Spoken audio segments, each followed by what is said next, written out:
इतिहास की 4 रहस्यमय किताबों के बारे में आज हम आपको बताने वाले हैं। अब जैसे कि आप दी ग्रैंड ग्रीमोरे नाम की किताब देखिए। कहते हैं कि इस किताब में शैतान के साथ सौदा करने के तरीके दिए गए हैं। इसमें आत्मा बेचने की विधि और शैतान से बात करने के रहस्यमय अनुष्ठान शामिल हैं। इस किताब को पढ़ने वाला खतरे में पड़ सकता है। इस किताब में सबसे डरावनी प्रक्रिया लूसीफर को बुलाने की है। इसके अनुष्ठान से इंसान अमृत, शक्ति और धन पा सकता है, लेकिन इसके बदले उसे शैतान का दास बनना पड़ता है। बुलाने के लिए ये विधि बेहद ही खतरनाक मानी जाती है। कहते हैं कि इस किताब की रियल कॉपी चर्च ने छिपा दी है, लेकिन सवाल ये बना रहता है कि क्या सच में ये किताब शैतानी है।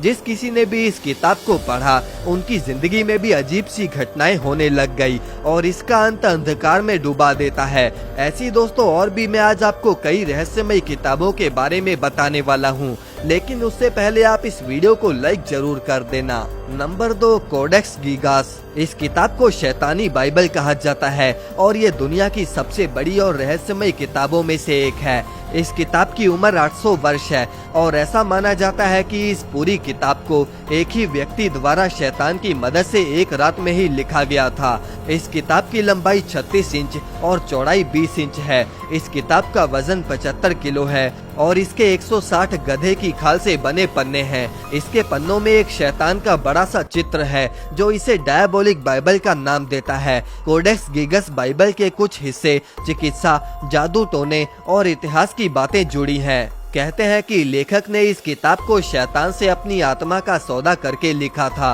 और इसीलिए उसे शैतान की मदद मिली। इस किताब को श्रापित माना गया है। जो भी इसे पढ़ता है उसे अजीब घटनाओं का सामना करना पड़ता है। जब स्वीडन ने इस किताब को अपने देश में रखा तो उसे प्राकृतिक आपदाओं का सामना भी करना पड़ा था। Number 3, book of the dead. ये किताब प्राचीन मिस्र की एक रहस्यमय किताब है जो मृत्यु के बाद की यात्रा का मार्गदर्शन करती है।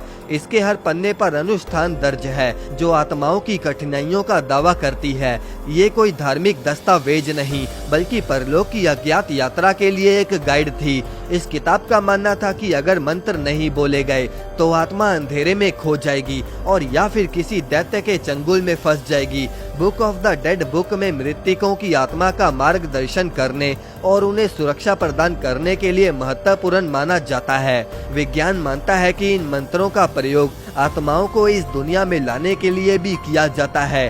हालांकि इनकी ताकत सही हाथों में ही काम करती थी। प्राचीन मिस्र में बुक ऑफ द डेड के अनुसार आत्माएं ओसिरस से जाकर मिलती थी जो प्रलोक के न्यायाधीश थे। आत्मा का दिल तराजू पर तोला जाता था। अगर दिल हल्का होता तो परलोक में जाने की अनुमति मिलती, लेकिन अगर भारी दिल होता तो आत्मा को अंधकार में ढकेल दिया जाता।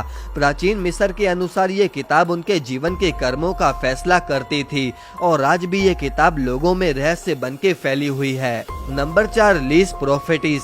ये किताब नोस्ट्राडामस द्वारा लिखी गई है। 16वीं सदी में लिखी गई ये किताब भविष्यवाणी करती है। इस किताब के लेखक ने फ्यूचर की विभिन्न आपदाओं को अपनी किताब में शामिल किया था, जैसे कि युद्ध, महामारी, प्राकृतिक आपदाएं और प्रमुख ऐतिहासिक घटनाएं इस किताब में पहले ही लिखी गई थी। आज वैज्ञानिक इस किताब पर रिसर्च कर रहे हैं कि आखिर इस किताब में लिखा हुआ सब कुछ सच कैसे हो रहा है। ऑलरेडी इस किताब की कई भविष्यवाणियां सच हो चुकी हैं, जैसे कि हिटलर और 9/11 के हमले की भविष्यवाणी इस किताब में पहले से थी। अब क्या ये सब एक संयोग है या फिर इस किताब का लेखक सच में भविष्य देख सकता है? कई लोग मानते हैं कि इस किताब में गहरे संकेत छिपे हुए हैं जो आने वाले समय की हमें चेतावनियां देते हैं। दोस्तों, अगर आप इस वीडियो का पार्ट 2 चाहते हैं तो हमें कमेंट में पार्ट 2 लिखना ना भूलें और इस वीडियो को लाइक करके पेज को फॉलो जरूर कर दें।